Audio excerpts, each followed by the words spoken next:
사도행전도 이제 어느덧 후반부를 향해서, 마무리를 향해서 달려가고 있습니다.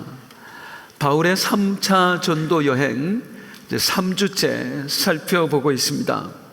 3차 선교 여행의 특징은 무엇이었죠? 성령입니다. 바울의 사역의 과정에서 깨닫게 돼요. 모든 건 다 성령님이 하시는구나. 내가 하는 건 한계가 있구나. 사역만 성령께서 하시는 게 아니라 사람을 변화시키는 것도 성령이 하시고, 아멘. 죄를 이기게 하시는 것도 성령님이시고, 아멘. 바울이 이 사실을 절실하게 깨달아요. 깨닫는 그 순간 할 일이 정해집니다. 어떤 일이요? 내 복음을 들었던 사람들, 내가 지금까지 선교하여 세웠던 교회들, 그곳 성도들에게 다시 가서 성령의 사역을 전해야겠는 거예요. 성령을 안 전한 게 아니에요. 적극적으로 성령을 증거하지 못했던 거예요. 그래서 다시 가서 저들에게 성령을 전하고 저들로 하여금 성령 충만을 경험해야 되겠다. 그래서 바울이 그 결심 가운데 에베소를 떠나서 가장 먼저 찾아갔던 곳이 어디였죠? 가이사랴 교회였습니다. 왜 가이사랴 교회? 가이사랴 교회는 고넬료의 가정이 변화받아서 세워진 교회였어요. 고넬료의 가정이 변화받을 때 오순절 성령 장님과 같은 동일한 역사가 있었습니다. 이방인들에게 최초로 부어진 성령의 역사였어요. 그걸 확인하고 싶었던 거예요. 성령 받은 이방인들이 어떻게 믿음을 지키며 사는가, 그들이 어떻게 죄를 이겨낼 수 있는가 봤더니 정말로 놀라운 일들이 있는 거예요. 그걸 확인하고 가서 자기가 1차 선교여행 때, 2차 선교여행 때 갔던 곳들을 되짚어 나갑니다. 한 바퀴 쭉 순회를 하면서 적극적으로 성령을 전해요. 바울이 성령을 전했다는 증거가 뭐죠? 순회를 마치고 와서 돌아오자마자 에베소에서 만난 사람들 1000마디가 바울이 모였어요. 너희가 믿을 때에 성령을 받았느냐. 얼마나 성령을 외치고 다녔는지 아예 입에 그 말이 붙어버린 거예요. 너희가 믿을 때에 성령을 받았느냐. 그리고 나서 이제 바울이 이 에베소에서 3년 동안을 목회를 합니다. 지금까지 바울이 사역했던 곳 중에서 가장 길게 사역한 곳이에요. 저기 목사님 이거 좀 누가 왔으면 꺼두실래요? 네. 바울이 가장 지금까지 사역했던 곳에서 오래 사역하는 곳이에요. 이 에베소서의 사역은 당연히 성령 사역이었습니다. 성령을 의지하고 성령을 적극적으로 전하고요. 자, 과연 이 에베소에서는 어떤 열매들이 맺혔을까요? 어떤 열매들이 맺혔는가를 보기 전에 먼저 에베소가 어떤 곳인지를 좀 알아야 될 것 같습니다. 에베소는요, 로마 제국에서 3대 도시 안에 들어갈 정도로 엄청난 꽤 큰 도시였습니다. 제1도시가 로마, 제2도시가 알렉산드리아, 이집트에 있는 알렉산드리아, 아볼로가 여기서 왔잖아요. 그리고 세 번째 도시가 에베소, 그리고 이제 여기에 하나를 더 낀다면 바울이 처음에 파송받았던 시리아 안디옥, 수리아 안디옥, 거기가 이제 4대 도시 안에 들어갑니다. 엄청나게 큰 도시였어요. 성지순례 때 이 에베소에 갔었거든요. 정말 깜짝 놀랐습니다. 2000년 전에 세상에 저런 시설이 있었다고, 저런 건물이 있었다고. 뭐 지진으로 지금은 다 파괴되었어요. 일부만 시가지를 다시 한번 좀 복원을 해놨는데요, 대단합니다. 도로가 대리석으로 쫙 깔려져 있고 그 옆에 정말 화려한 건물들이 쫙 늘어서 있어요. 중간중간에 수많은 사람들이 한꺼번에 들어가서 목욕할 수 있는 공중 목욕탕들이 있어요. 2000년 전에. 와, 그때 어디서 물을 끌어다가 저런 시설을 했을까 싶을 정도로 깜짝 놀라요. 원형 경기장이 있는데 무려 2만 5천 명이 들어가는 원형 경기장이었습니다. 또 이 에베소에서는 그 당시에 세계 7대 불가사의라고 불리는 아데미 신전이 있었습니다. 현대의 축구장보다 큰 크기예요. 어마어마한. 그리스에 가면 파르테논 신전이라고 있는데요, 우리 파르테논 신전 성지순례 가서 봤었는데 파르테논 신전의 무려 4배 크기, 어마어마한 신전이 이 에베소에 있었습니다. 에베소는 어쩌다가 이렇게 거대한 도시가 되었을까요? 항구 도시였습니다. 유럽에서 아시아 대륙으로 갈 때, 아시아 대륙에서 유럽으로 건너갈 때 거의 대부분 이 에베소 항구를 이용을 했어요. 자연스럽게 이 에베소는 물류의 중심이었습니다. 물자가 많이 있고 돈이 풍부했어요. 상업이 발달해서 사람들이 얼마나 많이 드러나는지, 사람들이 많이 드러나니까 각종 스포츠, 각종 문화 행사들이 거의 매일 열리다시피 했었습니다. 당연히 문화의 중심이 됐어요. 물류의 중심이었고요, 문화의 중심이었고요, 에베소는 또 종교의 중심이었습니다. 그 당시 황제에게 바쳐진 신전만, 황제에게 바치는 신전은 규모가 작아서는 안 돼요. 화려하고 커야 됩니다. 그리고 거기에 들어가는 것도 굉장히 비싼 것만 들어가야 돼요. 황제에게 바쳐진 신전만 무려 3개가 있었어요. 어마어마한 종교 도시였습니다. 그 중에서도 최고의 신전이 아까 말씀드렸던 아데미 신전입니다. 자연적으로 미신이 성행했습니다. 온 로마 제국에 있는 무당이란 무당, 종교가들 다 이 에베소로 몰려들었었어요. 바글바글했습니다. 잠깐 이 아데미 신전에 대해서 설명을 드려야 되는, 아르테미스라고도 합니다. 아르테미스 신이 그리스 신화에 나오는, 혹시 제우스 신이라고 아시죠? 제우스 신의 딸이에요. 실제로 존재하진 않았습니다. 사람들이 만들어낸 신이에요. 그런데 그 모습이 어떻게 생겼느냐 하면 흉측합니다. 온 몸에 소의 음낭이 주렁주렁 달려 있었어요. 왜 그런 모습이었을까요? 다산의 여신이었습니다. 아데미. 그러니까 다산의 여신을 섬기는 어마어마한 세계 최대의 신전이 이 에베소에 있었어요. 다산의 여신을 섬기죠. 항구 도시였죠. 수시로 뱃사람이 드나들지요. 그 어떤 도시보다도 성적 문란함이 극치에 이르렀습니다. 뱃사람들이 그 항구에 배를 딱 대고 들어오면은요, 막 수백 명 이상이 한꺼번에 사창가로 들어갈 수 있도록 다 그렇게 되어 있었어요. 이 에베소에 발견된 유물 중에 제가 주일날 한번 말씀을 드렸는데, 세계에서 제일 오래된 광고판이 있습니다. 유물 중에 어떤 광고판이에요? 사람 발 모양. 사람 발 모양이 그 광고판이에요. 무슨 뜻이냐면 이 발보다 작은 사람은 이 골목으로 들어와서는 안 됩니다. 한마디로 애들은 가. 왜? 사창가였어요. 그래서 애들이 못 들어오는 곳, 그런 골목이 2000년 전에 이미 형성되어 있던 도시, 그게 에베소였습니다. 여기서 바울이 무려 3년간을 목회합니다. 돈 많지요, 성적으로 문란하지요, 미신 성행하지요. 이 영적인 싸움이 얼마나 심했겠어요, 바울이. 에베소가. 그래서 바울이 에베소에서 편지를 보낼 때 영적 싸움에 대한 이야기를 많이 하는 거예요. 에베소를 이제 앞으로 보면 우리가 알겠습니다만은, 우리의 싸움은 하늘에 있는 악한 영들에 대한 싸움이다. 하나님의 전신갑주를 취해라. 이제 그렇게 말할 정도로 영적 싸움이 심했던 곳, 그 도시가 바로 에베소였습니다. 그런데 이 에베소에서 지금까지 바울이 지나오며 사역했던 도시들, 그 어떤 도시들보다도 위대한 역사, 엄청난 역사가 이 에베소에서 일어납니다. 어떤 역사들이 일어나는가? 먼저 치유의 역사들이 일어납니다.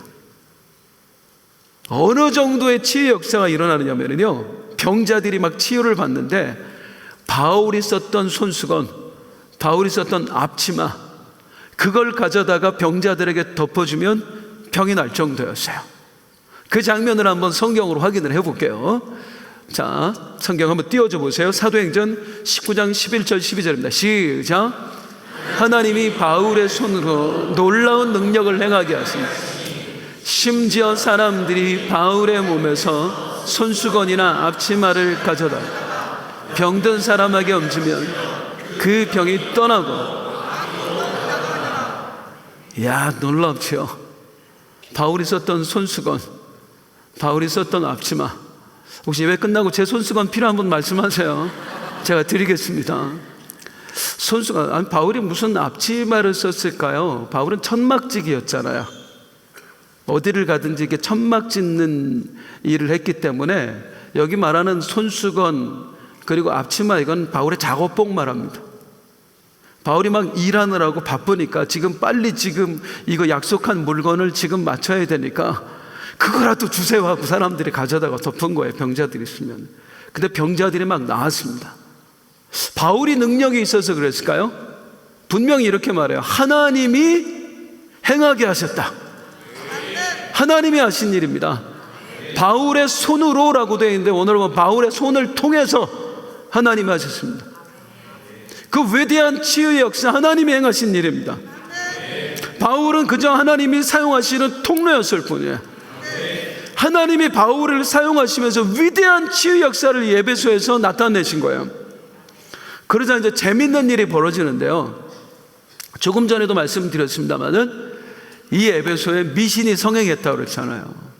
온 로마 제국의 유명한 무당들, 종교가들 다 에베소로 모였었어요. 아데미 신전 때문입니다. 총집합. 성경에서는 그들을 통칭해서 마술사라고 부릅니다. 이 마술사들이 어떤 일을 하냐면 13절 같이 한번 읽어볼게요. 시작. 이에 돌아다니며 마술하는 어떤 유대인들이 시험삼아 악귀 들린 자들에게 주 예수의 이름을 불러 말하 내가 바울이 전파하는 예수를 의지하여 너희에게 명하노라. 돌아다니며 마술하는 사람들이 있었대요. 근데 보니까 어느 민족이에요? 유대인들이에요. 유대인들인데 돌아다니면서 마술했대요. 유대교도가. 그러니까 유대교가 이렇게까지 영적으로 타락한 겁니다. 아무튼 그 사람들이 어떤 걸 하냐면 악귀 들린 사람, 귀신 들린 사람을 만난 거예요. 그래서 뭐라고 선포를 합니까? 바울이 했던 걸 지금 봤잖아요. 바울이 막 병자들을 향해서, 귀신 들린 사람을 향해서 막 선포하고 병자가 낫고 귀신이 떠나가고 그걸 이제 흉내내는 거예요. 주 예수의 이름을 불러 말해 내가 바울이 전파하는 예수를 의지하여 너희에게 명하노라. 떠나가라. 그렇게 얘기를 한 거예요. 그랬더니 어떤 일이 벌어지냐면 그런 사람들 중에 어떤 사람들이 있으면 스게와라고 하는 제사장이 있습니다. 원어로 보면 대제사장이라고 나왔는데 아마 유대인 대제사장이 예루살렘이 아닌 여기에 와 있을 리가 없죠. 그러니까 유대교 제사장이기보다는 이방신 제사장이었던 것 같아요. 왜냐하면 성경에는 대제사장이라고 원어에는 나오거든요. 대제사장이 예루살렘은 떠날 수가 없어요.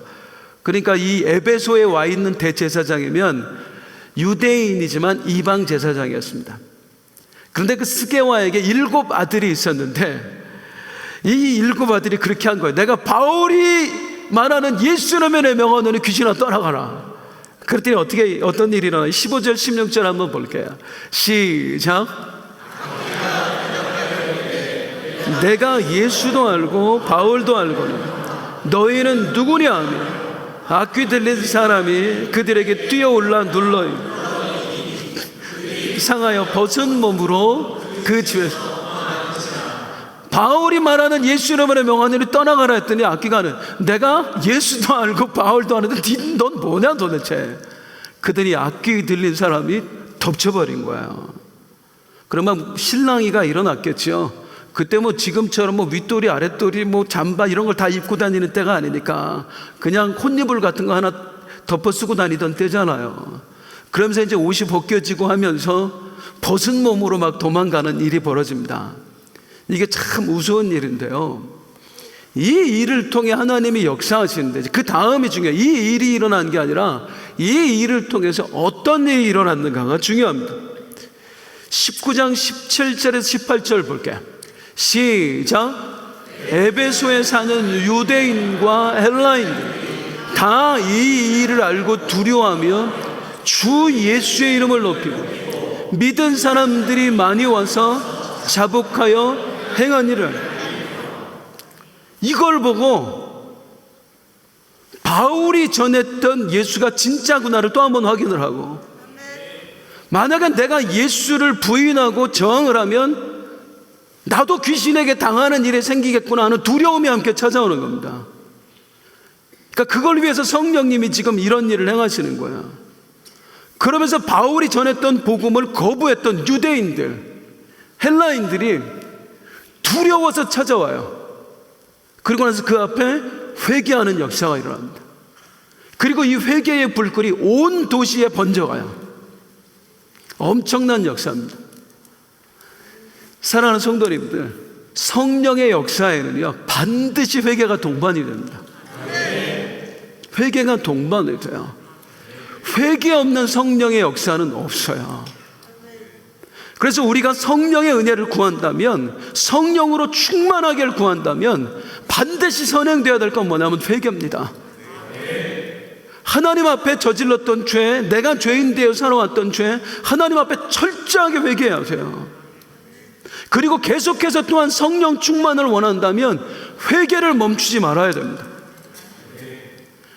우리의 그 안타까움은 뭐냐면, 하나님 앞에 회개하고 간구해서 하나님이 우리에게 성령의 충만함을 주셨는데, 이 성령의 충만함이 우리를 또한 교만하게 만든다는 거예요. 우리가 얼마나 악한지.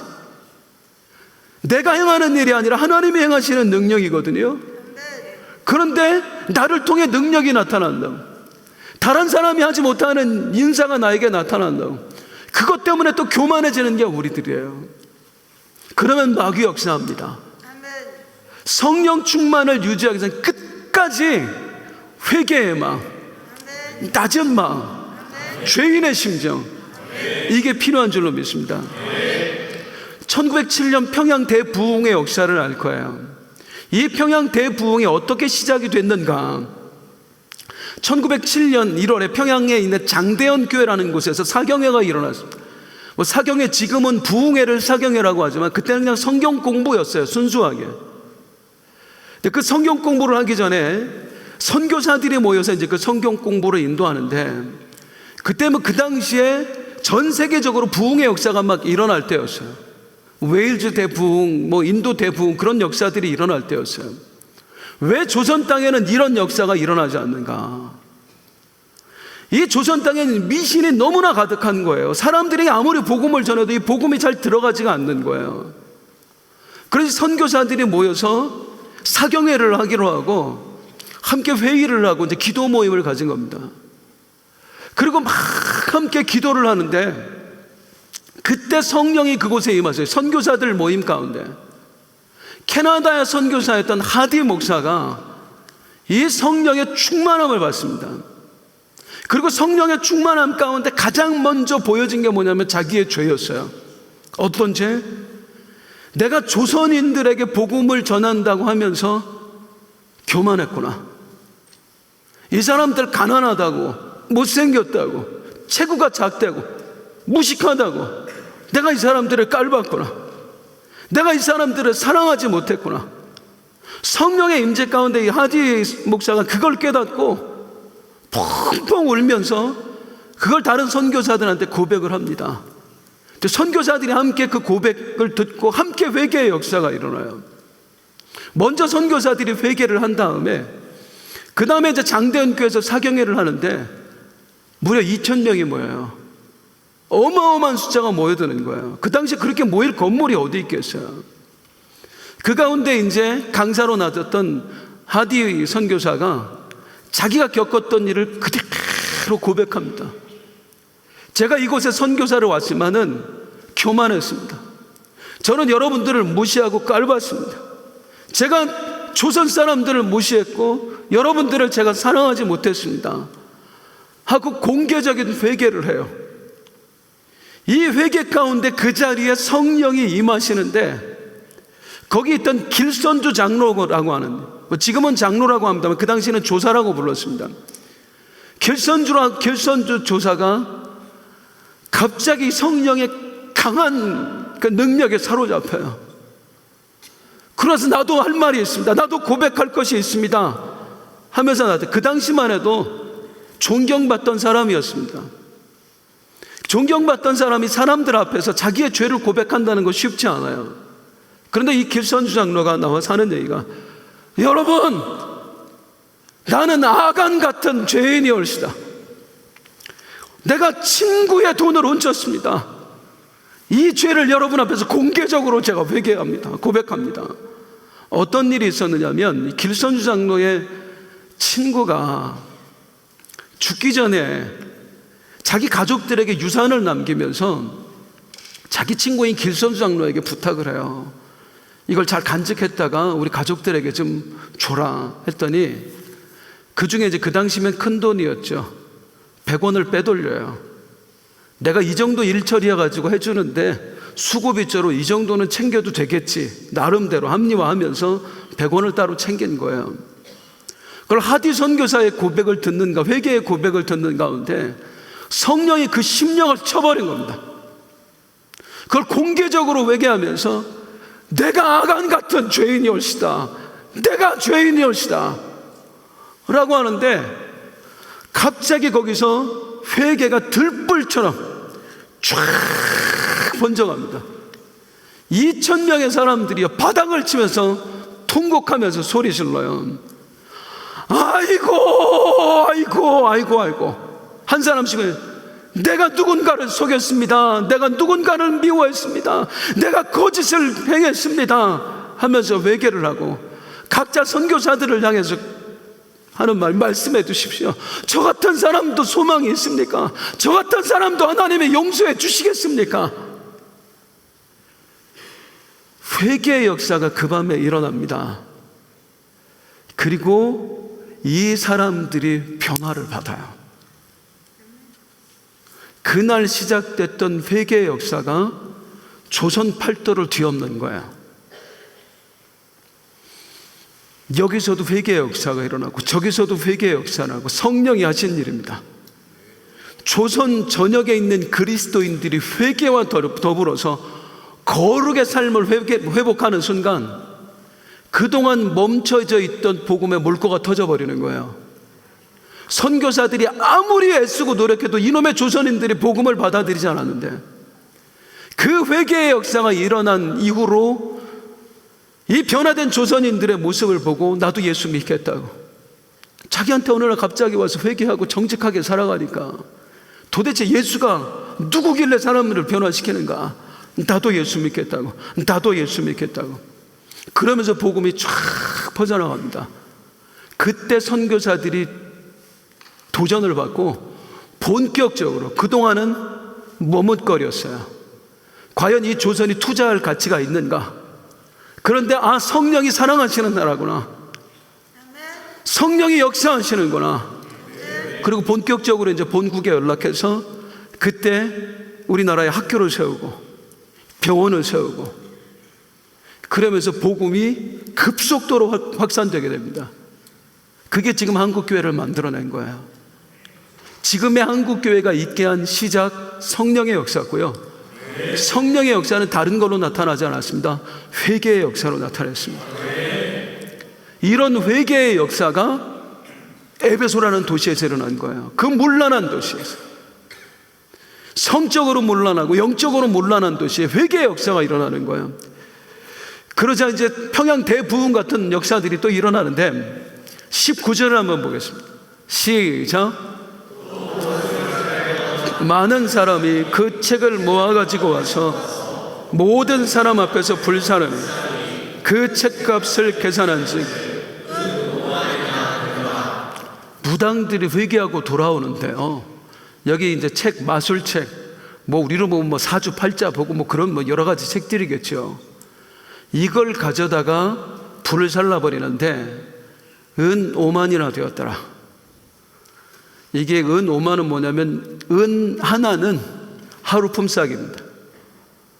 그냥 편의상 10만 원으로 잡으면 50억 원어치입니다. 이 당시의 책은 굉장히 귀했어요. 어마어마하게 비쌌습니다.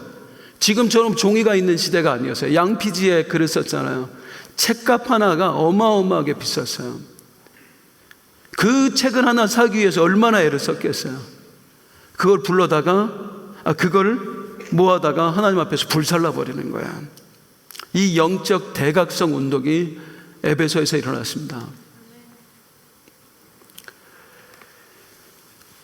회개부터 시작이 되는 거예요. 거룩을 회복한 사람들이 생기니까 도시가 바뀌어져 버리는 거예요. 조심스럽게 말씀드리는데요, 우리 한국 교회 교인들이 요즘 가장 두려워하는 게 뭐냐면 동성애입니다. 전 세계를 휩쓸고 있는 동성애 물결이 한국까지 와서 한국을 휩쓸어 버리면 우리 다음 세대 어떻게 하나? 막 우리도 모여서 기도하고 뭐 광장에 모여서 하기도 하고 물론 필요합니다. 그런데 전 두려워하지 않습니다. 로마 시대의 성적 문란함은요, 지금은 비교가 안 될 정도였어요. 그때는 황제들도 동성애자였어요. 역사에 보면 귀족들이요, 자기 아내 두고도요, 웬만한 남자 시종 다 두고 살았어요. 그게 로마 시대였어요. 동성애는 이유가 아닙니다. 여기 학생들이 있어서 죄송한데, 나중에는 이 성적인 그 욕망을 주체할 수 없어서 동물하고 혼음했던 사람들이 로마 사람들이에요. 지금은 상대가 안 될 정도로 문란했다니까요. 그런데 그 로마가 변화됩니다. 나가서 시위한 거 아니에요. 딱 하나예요. 기독교인들이 거룩을 끝까지 지켰어요.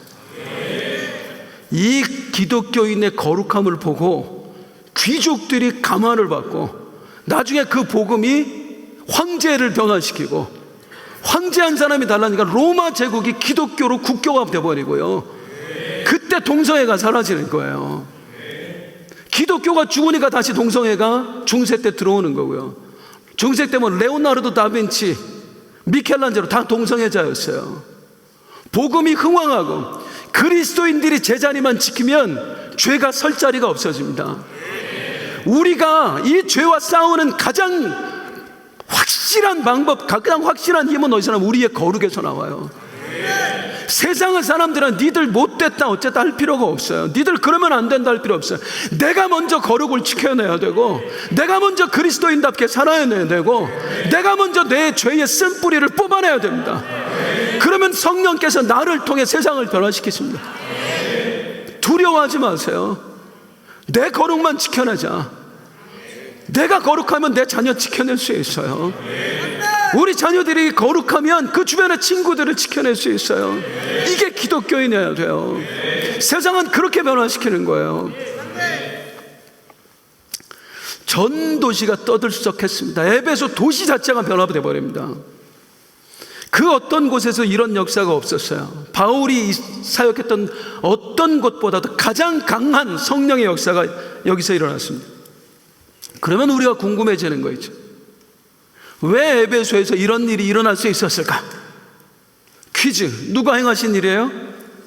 하나님이 하신 일이에요. 어떤 하나님이요? 성령 하나님이 하신 일이에요. 에베소에서 놀라운 역사는 성령의 역사입니다. 왜 성령께서 이토록 강하게 역사하셨을까요? 에베소에서. 이제 그거 확인할 거예요.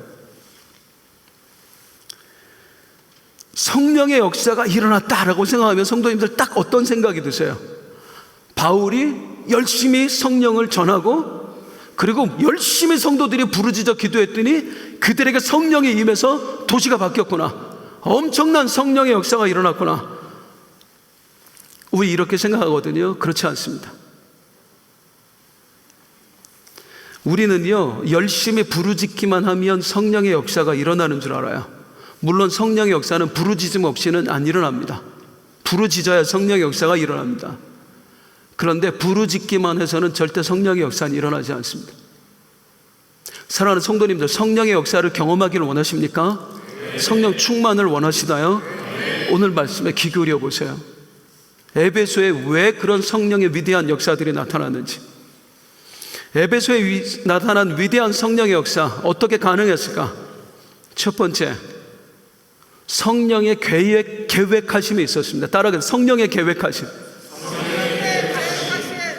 우리가 자꾸만 잊어버리는 게 있어요. 그게 뭐냐면 성령은 인격이시라는 겁니다. 그분은 스스로 판단하시고 스스로 계획하시고 스스로 행하십니다. 우리가 오세요 하면 오시고 멈추세요 하면 멈추시는 분이 아니세요. 성령님은 하나님이세요.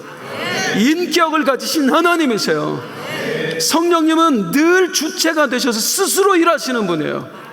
스스로의 계획에 따라 역사하시는 분이에요. 이 에베소에서도 마찬가지입니다. 에베소 성도들이 구했기 때문에 성령님이 역사하신 게 아니에요. 성령님이 역사하시기로 계획하셨기 때문에 역사하신 거예요. 우리가 구할 때 성령의 역사가 일어난다. 성령의 계획하심, 성령의 뜻과 나의 구함이 맞아야 됩니다. 그래야 성령의 역사가 일어납니다. 그럼 에베소에서 성령이 무엇을 계획하셨는가? 성령께서는요, 이 에베소를 복음의 전진기지로 쓸 계획을 하셨습니다. 따라할게요. 복음의 전진기지. 아까 잠깐 설명드렸죠. 에베소는 단순한 도시가 아니라 거대 도시였습니다. 아시아라고, 소아시아라고 얘기하는데 아시아라 주를 말해요. 로마 제국에 수많은 주들이 있는데 그 중에 아시아 주를 말해요. 이 아시아 주의 수도였습니다. 그 규모가 어느 정도 로마에서 몇 손가락 안에 들어가요? 3손가락 안에 들어가는 도시였습니다. 따라서 이 에베소 주변에 위성 도시들이 있었어요. 에베소를 거점으로 해서 이 에베소와 연계된 위성 도시들, 일테면 서울이라고 하는 큰 도시가 있고 서울 주변에 서울과 연계되는 위성 도시들 있잖아요. 부천이 있고 김포, 고양, 성남, 과천, 안양 이런 식으로 우리 안산도 포함을 해서 에베소 주변에 그런 위성 도시들이 있었어요. 대단히 큰 도시였습니다. 그래서 나중에 보면은요, 이 에베소를 중심으로 해서 그 지역에 복음이 사방으로 퍼져나갑니다. 그렇게 해서 세워진 교회들이 소아시아 7교회예요. 서머나 교회, 버가모 교회, 두아디라 교회, 사대 교회, 빌라델비아 교회, 라오디게아 교회. 골로새 교회도 이 에베소 교회를 통해서 세워져요. 그러니까 초대교회에 있어서 나중에는 영적 중심 무대가 옮겨갑니다. 예루살렘이 아니라 이제는 에베소가 중심 무대가 돼요. 에베소는요, 초대교회 역사에 있어서 굉장히 중요한 도시였습니다. 얼마나 중요한지 이 에베소에서 대단한 사람들이 사역을 합니다. 바울이 이 에베소를 떠난 다음에 에베소 담임 목사로 바울에 이어서 부임한 사람이 디모데예요. 그래서 그 디모데에게 바울이 에베소에서 디모데가 목회할 때 디모데에게 썼던 편지가 디모데 전후서. 그리고 나중에 누가 이 에베소에서 와서 또 사역을 하냐면 사도 요한이 옵니다. 예수님의 12제자 중에 그 사도 요한이야. 요한 사도가 와서 어디로 갈까 하다가 이 에베소에서 사역을 할 정도로 에베소는 영적으로 굉장히 중요한 도시였어요. 그리고서 이 에베소에서 요한 사도가 썼던 책이 요한계시록. 이 에베소를 난 이게 반모섬에서 쓰죠. 그리고 이 에베소에서 소아시아 7교회 그를 향해서 요한 사도가 편지를 쓰고요. 그 정도로 에베소는 초대교회 선교 역사에 있어서 굉장히 요충지였습니다. 그 일을 위해서 성령님이 역사하시는 거예요. 에베소만 보고 역사하시는 게 아니라 이 에베소를 통해서 수많은 도시와 수많은 영혼들을 구원할 계획을 가지시고 성령님이 역사하신다 그 말이에요. 성령의 계획 또 하나는 뭐였냐면 바울에게 비전을 주시기 위함이었습니다. 에베소에서 엄청난 역사들이 막 일어나잖아요. 바울이 지금까지 경험하지 못했던. 그러자 바울이 어떤 결단을 하느냐면요, 21절 한번 볼게요. 시작. 이순 후에 바울이 마게도냐와 아가야를 거쳐 예루살렘에 가기로 작정하여 이르되 내가 거기 갔다가 후에 바울이 어떤 결심을 하냐면 내가 마게도냐와 아가야를 거쳤어. 여기도 이제 바울이 2차 전도 여행 때 갔던 곳이에요. 거기 갔다가 예루살렘 들렀다가 로마로 가야 되겠다. 아무래도 로마로 가야 되겠다. 여기 우리말에는 그냥 작정하여 그랬는데 원어에는 영으로 작정하여 그렇게 되어 있어요. 성령에 의해서 바울이 그런 작정을 하게 됐다 그 말입니다. 이게 왜 중요하냐면요, 바울의 최종 목적지는 로마가 아니었습니다. 로마서에서 보면 바울이 왜 로마로 가고자 했는지를 나타나요. 로마는 경유지였어요. 로마서 15장 28절 한번 볼게요. 시작. 그러므로 내가 이 일을 마치고 이 열매를 그들에게 확증한 후 너희에게 들렀다가 어디로 가리라? 서바나로 가리라. 그러니까 로마를 가려고 했던 목적은 뭐냐면 서바나로 가기 위해서입니다. 서바나가 어디냐면 지금의 스페인입니다. 바울이 스페인으로 가기로 작정을 했다는 게 왜 중요한지 아세요? 이 당시의 사람들은 서바나, 스페인을 땅끝이라고 생각을 했습니다. 바울이 내가 서바나로 가야지 했다는 얘기는 내가 이제는 땅끝으로 가도 되겠다. 우리 예수님께서 하늘로 승천하시기 직전에 제자들에게 주셨던 명령, 사도행전 1장 8절 시작. 오직 성령이 너희에게 임하시고 너희가 권능을 받고 예루살렘과 온 유대와 사마리아와 땅끝까지 이르러. 예수님이 이 말씀하신 이후에 정말로 내가 땅끝으로 가야 되겠다라고 사도 중에 처음으로 결심한 사람이 나오는 거예요. 그게 바울이었습니다. 그 결심을 어디서 해요? 에베소에서. 에베소에서 일어난 이 위대한 성령의 역사를 보고 이제는 내가 땅끝으로 가도 되겠구나. 지금까지는 머뭇거렸어요. 왜 머뭇거렸을까요? 엄두가 안 나요. 서바나로 가려면 로마를 거쳐서만 갈 수 있거든요. 로마 황제의 도시잖아요. 거기 가서 복음을 전한다? 나 순교하는 건 괜찮아. 바울은 늘 죽을 각오를 하고 사는 사람이니까. 초대교회 교인들에게 어떤 일이 닥칠지를 모르는 거예요. 황제를 건드렸다간 실제로 네로 황제에서 얼마나 많은 사람이 죽어갑니까? 그런데 로마 다음으로 크다고 하는 이 에베소 도시 자체를 변화시키는 성령의 역사를 보면서 성령이 하시겠구나. 에베소를 변화시킨 우리 성령께서는 반드시 로마도 변화시킨다. 주님이 하신다. 용기를 품는 거예요. 이제는 그 성령의 의지에서 내가 땅끝으로 가자. 그 비전을 심어주기 위해서 성령이 역사하시는 겁니다. 이게 왜 중요하냐면 우리가 성령 충만을 구할 때에 성령 충만이 안 일어나는 가장 큰 이유 중에 하나는 뭐냐면 내 욕망을 따라 기도하기 때문입니다.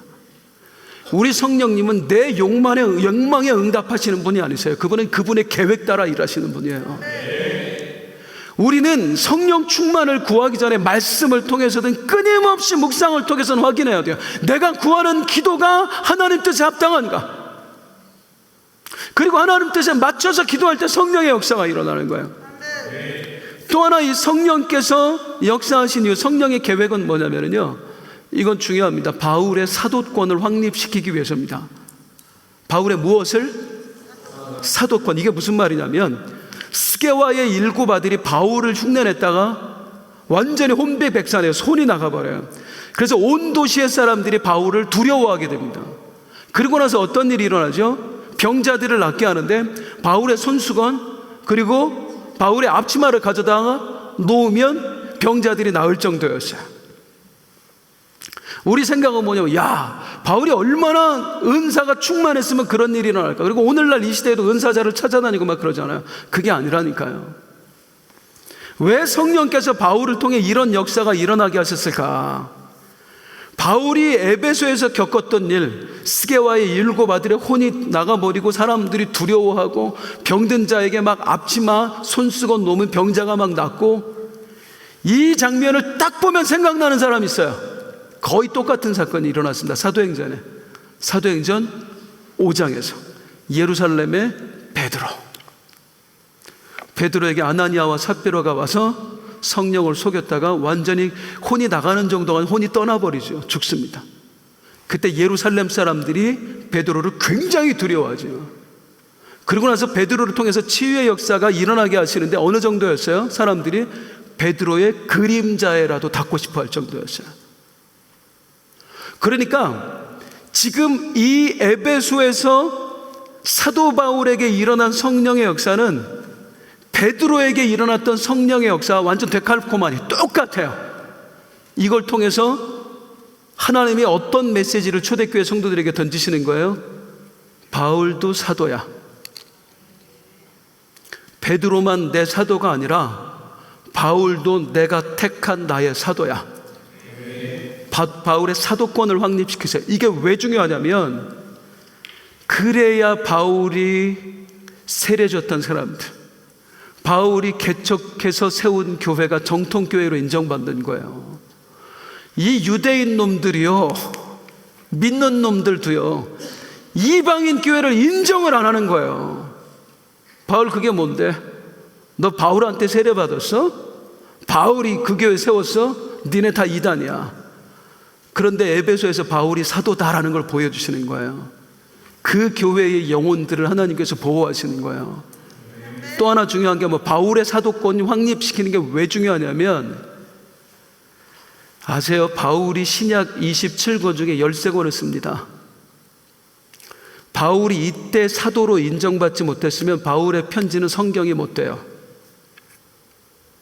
그냥 좋은 글이에요. 신앙인의 글. 그런데 이 에베소에서 바울을 사도라고 확실하게 못 박으신 다음에 그 이후에 바울이 썼던 모든 편지들이 나중에 성경이 되는 거예요. 이 성경을 통해서 우리가 예수 그리스도를 확인할 수 있게 된 겁니다. 제가 지금 말씀드리고자 하는 바는 뭐냐면, 이게 중요한 거예요. 다른 건 잊어버리세요. 성령은 당신의 계획에 따라 역사하시는 분이다.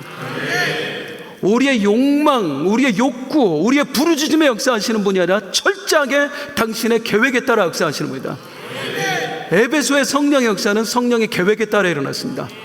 또 하나, 이제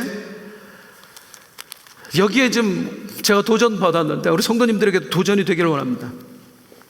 에베소에서 어떻게 그런 성령의 역사가 일어날 수 있었는가? 에베소에 너무나 중요한 사역이 있었어요. 그건 바로 두란노 사역입니다. 두란노 사역이 뭐냐면, 사도행전 19장 8절에서 11절 같이 한번 읽어보겠습니다. 시작. 바울이 회당에 들어가 석 달 동안 담대히 하나님 나라에 관하여 강론하며 권면하니 그 사람들이 마음이 굳어 순종하지 않고 무리 앞에서 이 돌을 비방하고, 바울이 그들을 떠나 제자들을 따로 세우고 두란노 성원에서 날마다 강론하고, 2해 동안 이같이 하니 아시아에 사는 유대인이나 헬라인이나 다 주의 말씀을 듣더라. 바울이 하나님 바울의 손으로 놀라운 능력을 행하게, 바울의 손으로 하나님이 놀라운 능력들을 행하게 하시기 전에 두란노 서원 사역이 먼저 있었어요. 회당에 가서 복음을 전하는데 유대인들이 배척을 하는 겁니다. 그래서 바울이 나와서 어디로 가면 두란노 서원으로 가요. 제가 이게 주일날은 제가 그냥 편의상 도서관이라고 말했습니다만은 아카데미입니다. 서원은 우리로 말하면 학당 정도 생각하시면 되겠어요. 도산서원 뭐 그런 거 생각하시면 되겠어요. 이 두란노 서원은 두란노라고 하는 사람이 운영하는 아카데미였어요. 그 당시 로마에는 이런 아카데미가 많았어요. 철학자들이 많으니까. 그래서 그 철학자들에게 가서 학생들이 그 아카데미에 가서 공부를 하고 배우고 그러는 거예요. 일종의 학원이고 학교입니다. 이 두란노 사역이 왜 중요하냐? 먼저는 일단은 성령은, 말씀이 없는 성령 사역은 가짜입니다.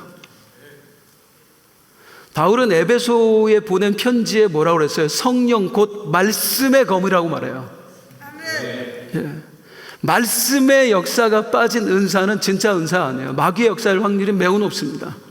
진짜 성령의 역사는 말씀을 근거로 합니다. 야, 말씀에 안 나와도 보이잖아. 믿지 마세요. 말씀에 나오는 것만 진짜예요. 그런데 이제 오늘 말씀드리고 싶은 건 이거예요. 이 두란노 사역이 왜 중요하냐면, 두란노 서원에서 바울이 몇 년 동안 가르쳤어요? 2년 동안 성경에 날마다 가르쳤더라 그랬어요. 두란노 서원에서 어떻게 남의 아카데미에서 성경 공부를 시킬 수 있었을까요? 빌렸던 겁니다. 아니, 학당을 2년 동안 자기 아카데미를 빌려주는 사람이 있어요? 언제 빌릴 수 있을까요? 안 쓰는 시간에. 미국 교회 가면은요, 한국 교회 중에 이렇게 건물을 짓거나 얻을 수 없는 교회들이 어떻게 하냐면 돈을 주고 미국 교회들 비는 시간에 가서 예배를 드려요. 주일날 오후에 미국 교회들이 예배를 안 드리면 우리가 2시부터 주일 예배를 드리겠다 하고 이제 일부 돈을 주고 거기서 빌려서 예배를 드리곤 합니다. 바울이 그렇게 한 거예요. 두란노라고 하는 사람에게 당신 아카데미 비는 시간을 좀 우리가 빌립시다 라고 했는데, 이 비는 시간이 언제냐면 이 중동 사람들 그리고 이 터키 지역 사람들에게는요, 옛날부터 지금까지 시에스타라는 관습이 있습니다. 시에스타가 뭐냐면 낮잠 자는 시간이에요. 11시부터 길게는 한 4시까지 서너 시간 정도 아무것도 안 하고 이 사람들은 그냥 낮에 쉽니다. 힘들어서, 너무 뜨거워서. 일은 언제부터요? 일찍부터 해요. 새벽부터. 평균 출근 시간이 6시예요 그때부터 일을 시작을 해서 1시 정도까지 하고 그 다음에는 점심 먹고 쉬는 거예요. 2시간 빌려서 여기서 성경 공부했던 거예요. 2년 동안 날마다. 이게 어떤 의미인지를 설명을 드릴게요. 아까 바울이 손수건 가져가고 사람들이 앞치마 가져가고 그게 뭐였다고요? 바울의 작업복이었어요. 바울은 그냥 복음만 전한 게 아니었습니다. 어떻게 복음을 전했냐면 자비랑 선교를 했어요. 천막 짓는 일을, 힘든 일을 해서 돈을 벌어서 그걸로 사역비를 감당을 하고 그걸 가지고 아카데미도 빌려서 운영을 하고 했던 거예요. 새벽부터 일을 했어요. 그 사람들은 그렇게 일을 해야 먹고 사니까. 바울도요, 저녁 늦게까지 일을 했어요. 남들 쉬는 시간에 바울은 성경 공부 시켰던 거예요.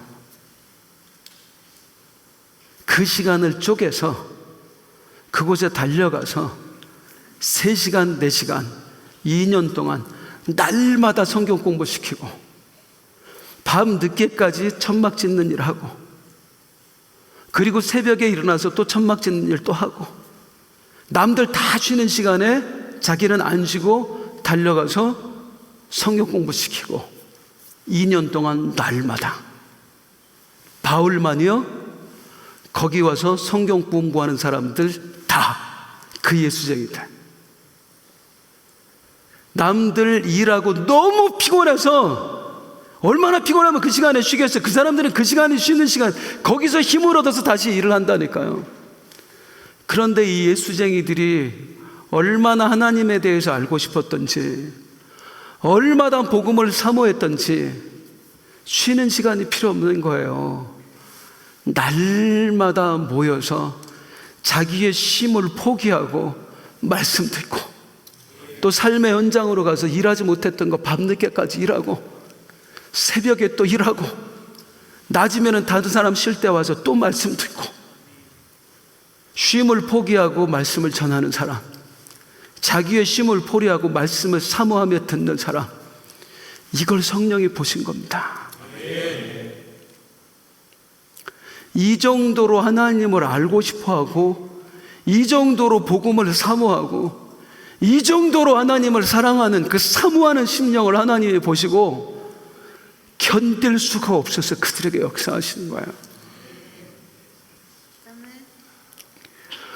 오늘 내가 왜 부르짖어도 성령이 나에게 임하시지 않습니까? 왜 성령의 능력이 나타나지 않습니까? 라고 말하기 전에 스스로에게 한번 물어보세요. 난 이 정도로 은혜를 사모하는가? 날마다 나의 쉼을 포기하고 2년이라는 시간을 드릴 만큼 나는 은혜를 사모하는가? 2년 동안 그걸 했을 때 하나님이 바울의 손으로 능력을 행하게 하시니 도시가 뒤집어져요. 도시가 뒤집어져요. 지난주에 은혜하는 교회 그 선교 총괄하시는 안영신 목사님 은혜 많이 받으셨지요? 도전 많이 받으셨지요? 그리고 이제 선교 간다니까 나도 거기 가고 싶다고 벌써 말씀하시는 분들이 많으시더라고요. 그냥 은혜 아닌 교회 하는데 가면 막 그냥 역사가 막 일어날까요? 믿음으로 하는 것 같으세요? 어떤 분이 야, 그 목사님 믿음 대단하다고. 저랑 친구라니까요. 똑같아요, 우리랑. 믿었다 안 믿었다 똑같아요. 어떤 일 생기면 걱정하고 있고. 뭐가 다르냐? 은혜한 교회 선교사들 제가 얘기를 드렸습니다마는 이 사람들 선교 갈 때, 지금은 좀 달라졌습니다만 초창기 선교사님들 2명 가면 한 달에 800불, 우리나라 돈으로 약 100만 원 조금 더 나오고요. 1명 가면은 생활비 한 달에 600불 보내줘요. 몇십 년째 똑같아요. 그거 가지고 생활 안 됩니다. 그런데 그 선교사들을 어떻게 갔는 줄 아세요? 자기 집, 자기 가게 다 정리해서 교회에다 헌금하고 빈털터리로 갔어요. 빈털터리로. 그리고 교회에서 보내주는 딱 그 생활비만 가지고 생활하는 거야. 처음에 얘기 들으면 눈물 나서 못 들어요. 다 노숙했어요. 호텔을 어떻게 얻어요? 그 비용 가지고. 그러면 말도 못하는데 어느 날 하나님이 한 사람 한 사람씩 붙여주시고, 한국말 하는 사람, 그 사람들을 통해서 복음이 전파되고 예수 믿는 사람들이 생기는데요. 교회 운영 어떻게 하냐? 교회에서는 일전 안 보내줍니다. 그 생활비 말고는 그 교회는 보내주질 않아요. 주님만 봐라, 그거예요. 그럼 선교사들은 자신 있게 예수 처음 믿은 사람들한테 헌금하는 것부터 가르쳐요. 왜? 자기가 예수 처음 믿을 때 그렇게 했으니까. 두려워하지 않고 가르쳐요. 그럼 그 가난한 사람들이 헌금을 해요. 그걸로 교회를 운영해 나가는 거예요. 헌신자들을 처음부터 만들어낸다고요. 퍼주면서 헌신하는, 예수 믿는 게, 예수 믿게 하는 게 아니고요. 그러면서 이 사람들이 모아지면 본교회에 전화하는 거예요. 연락하는 거예요. 와서 TD 좀 해달라고, 프로그램 좀 해달라고. 그러면 60명 모아놔라. 그럼 우리 교회 갈게. 발이 막 부르트도록 뛰어다니면서 사람을 모읍니다. 그러면 제가 그 선교팀하고 함께 갔었잖아요.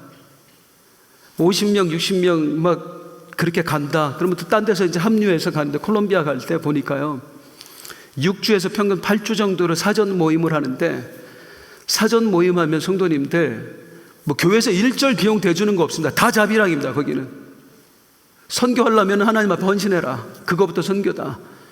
그래서 모이는데, 모이면은 저녁 먹는 시간이잖아요. 평균 40명 모여요. 40명 식사비 어떻게 해요? 첫날 팀장이 자기가 내요. 저녁에는 미국의 식당 문 안 열어요. 그러니까 뭐냐면 뷔페식으로 해서 한식 다 사다가 미리 준비해가지고 해요. 제가 놀랬던 건 뭐냐면요, 처음에 이게 교회에서 주는 건가? 이 식대비를 그 중에 누가 내요. 식대가 끝나면 간식도 일일이 한 사람 한 사람 거 다 포장해서 누가 싸왔어. 그 중에 한 사람이. 그럼 다음 주엔 제가 낼게요. 다음 주엔 제가 낼게요. 그거부터 해요. 이 사람들 부자냐? 아니에요. 그냥 우리랑 똑같아요. 그거부터 헌신하는 거예요. 선교를 가서하는 게 아니라 우리 교인들 섬기는 거, 내 동료들 섬기는 것부터가 선교라고 생각을 해요. 그리고 선교 직전에 일주일 전에 모였는데 깜짝 놀랐습니다. 미리 말씀드렸습니다만, 가방으로 이민 가방 30개로 싸도 가방이 모자라서 개인짐에 넣을 정도로 선물을 모아왔더라고요. 자기 돈으로 사오고 누가 기증을 하고 거기서 선교지 가서 준다고. 이걸 싸갖고 가서요, 거기서 일주일 선교하는데 하루 2-3시간 잡니다. 그러니까 그거에 사람들이 변화되는 거예요. 거기 있는 사람들이. 우리가 뭐라고?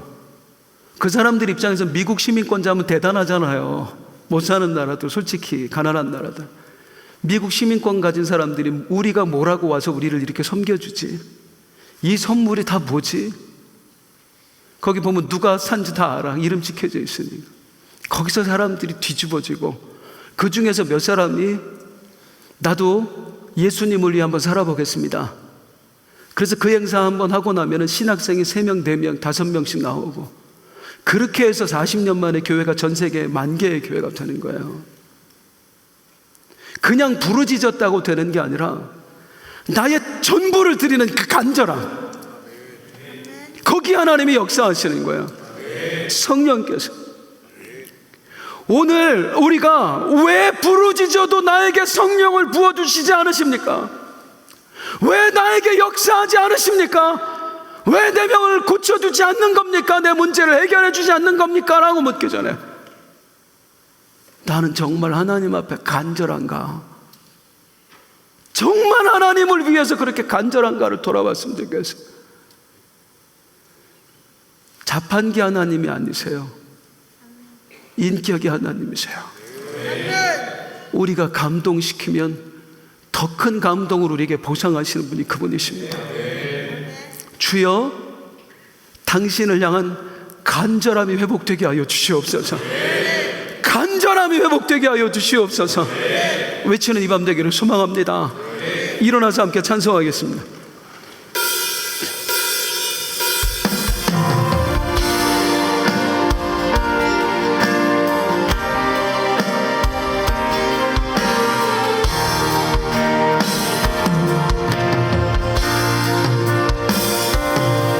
주께 가까이 나 이끄소서. 간절히 주님만을 원합니다. 채워주소서. 주의 사랑을 진정한 찬양 드릴 수 있도록 주께 가까이 날 이끄소서. 간절히 주님만을 원합니다. 채워주소서. 주의 사랑을 진정한 찬양 드릴 수 있도록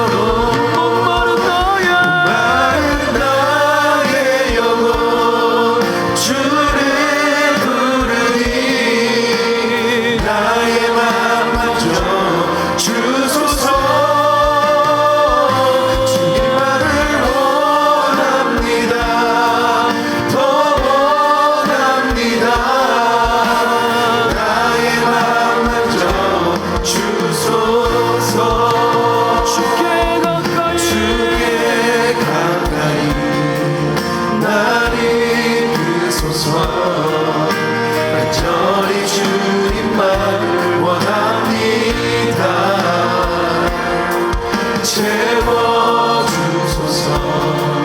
주의 사랑을 진정한 찬양 드릴 수 있도록